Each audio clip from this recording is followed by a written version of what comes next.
Today is Tuesday, August 1st, and I wanted to do a garden tour because my babies are growing up so fast. These are my tomato plants. I tried a bunch of different ways to stake them, and we'll go through them all. This one's my old German. He's the tallest. They've got tomatoes. So these ones are just on fencing and T-posts. Pros is it's easy, really easy, keeps everything off the ground. They're growing really well. Cons is that the little T-posts are 5 feet tall. By the time you get them in the ground, they're like 4 feet. And the tomatoes are well over 5 feet now. So I kind of anticipated that on this side and made it higher than the T-posts instead of level like that side, but still not bad, not great. The other problem is that when the sun rises over here in the east like this, the ones on this side shade these guys, and when the sun sets in the west, these guys shade that one. So maybe a single layer would be better. Next I have, this one is how I wanted to do kind of all of them. I have 6 foot tall T-posts and horizontal layers of fencing. I have chicken wire for the top 3 layers, and I have the 2 inch by 4 inch opening stuff on the bottom 2 layers. That works pretty well. You don't need to tie them or do anything, but the small fencing diameter, we'll see if we can see this, it pinches some of the little leaves and stuff. So I think that something wider, like a cattle panel, would work better. So this is cattle panel, similar to the ones on the other side. The row on the near side is sandwiched to try to limit me having to weave them in and out or tie them, but that doesn't work great because you can't get in there to weed. See, so it's harder to weed.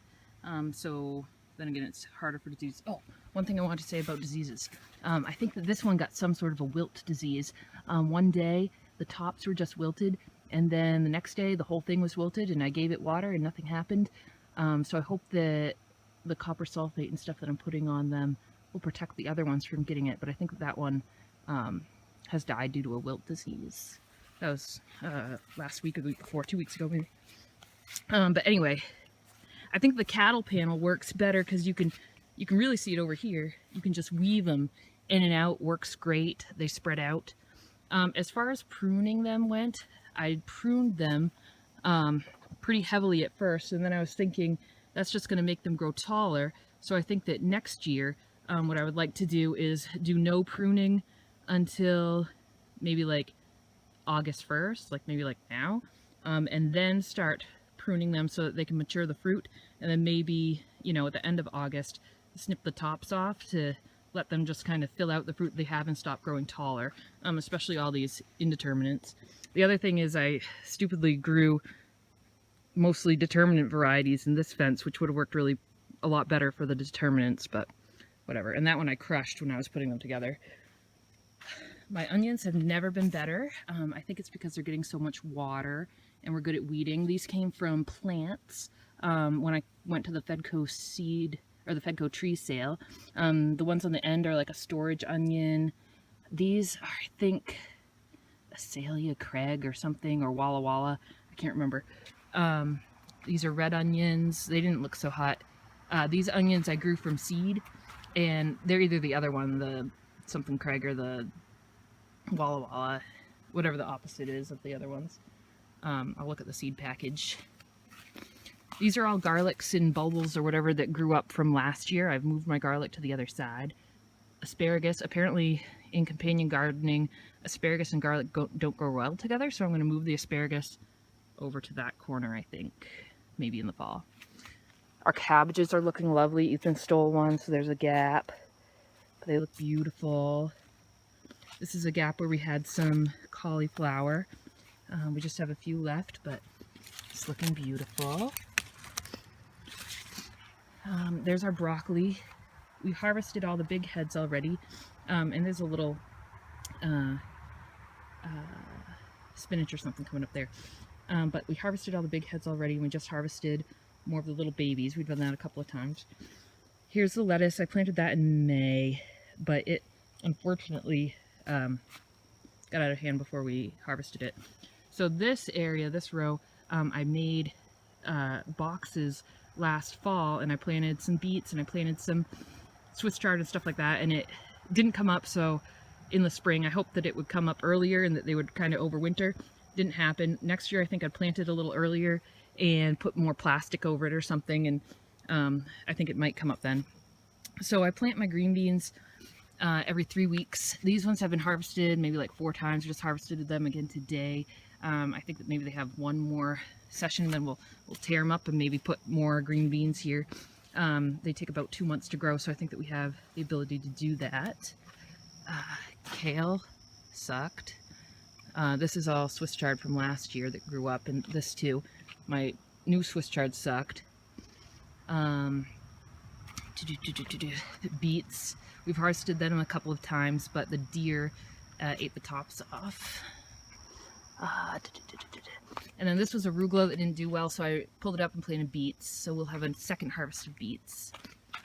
Here's the carrots. Again, deer ate the tops off. I started this too late as well. I have a few varieties of climbing green beans, and even some scarlet runners. I was hoping that they would kind of grow up and look pretty and we could eat them, but they're really short. I think they need more fertilizer. Okay, so speaking of fertilizer, these are my potatoes. I have to say I'm not as organic this year as years past. That's phosphorus fertilizer that you can see on them. I feel bad, but you gotta do what you gotta do sometimes. You can also see, and you can see it better over by the tomatoes, I do have some fertilizer, or some compost from a chicken farmer. There's some chicken bones in it, but one thing I want to show you with the tomatoes is particularly Yukon Golds, which these are, and in Cold Springs, which I believe that the spring of 2017 kind of was, they can literally go to seed and they make like little tomatoes, which makes sense because they're related in the same family, I think. So I'm actually going to save these seeds and plant them in the spring. But we have 3 varieties of potatoes. A purple variety is next, and then I don't know what it is on the end. It got covered up by our massive spaghetti squash. There's so many. This I got from plants, also from Fedco. I just have 2 spaghetti squash. Crap, I forgot a weed. And zucchini, also just 2 plants. Tons. I was harvesting them so early. There's so many. And they're so tall. Look at those. Oh, one cute little plant in here I wanted to show you. Look, he's doubled up. He's like a twin, like a little Siamese twin. There are a couple on this plant, which I think are cool. But we'll look at the peppers. A deer stepped on that one. I saw a footprint. But the first 6 are regular old sweet peppers. And then I bought a 6-pack of a variety pack of hot peppers. I had to stake this one today. This is actually a garlic scape that's dried. You can see a whole bunch of them in here. I picked them off so that my garlic would bulb appropriately. But I was hoping that it would be a little bit of bug control or whatever if I put them in the garden. So I just spread them about. Yeah, anyway, that's it. These ones are poblanos. The multi-pack, we'll have to figure out what kinds they are, but there's some beautiful ones. Like, look at how beautiful these are. Like, look at these babies. Oh, they're so beautiful. This guy's tall. I had to stake him. This one too. Like, look at how gorgeous that one is. These are my tomatillos. I staked them as well. So this is, I don't know, 3 or 4 weeks later. Green beans, we're just starting to pick them now. They've been picked twice. And so we'll pull the other guys soon. Over here I've got two beautiful eggplants. I don't know. I think that I planted them too late. I don't know if they'll live or make fruits, but we'll just see. They have beautiful flowers. They're so beautiful. These are shell beans. They're looking good. I planted them in 2 separate rows because these are seeds I had and these are seeds I bought. This is the most recent green beans. This area is vacant. I'm going to plant more Swiss chard and some basil because that's not doing well. These are the leftover trees that I ordered. So when they all die over to camp, I'll keep these all winter and then I'll dig them up and move them. This is my corn where the deer ate it, or they stompled on it. And let's see, I also planted some shell beans, or no, these are scarlet runners that I thought would grow up, but I planted them too late and grow up and bloom and be beautiful. So it's kind of like a Three Sisters thing, but not really. My melons are growing over here, and one, I named this one Ernie. I just found him today, and he's a muskmelon, and I think he's going to be great. I just found him today. He's so cute. Oh. And I also have a sensation melon growing over here. I don't know. If they don't grow, we'll just put our greenhouse over them for the fall. I forgot what these are, but they look like they need water and fertilizer. They look sad. Either an acorn squash, spaghetti squash, something like that. These are my pickling cucumbers. They also look lame. They need some stuff. I think that these are too crowded, but these are my eating cucumbers. They're growing up a trellis. I've never done a trellis before, but here's something that's really interesting. So the trellis is leaning, and behind them I've planted other vegetables.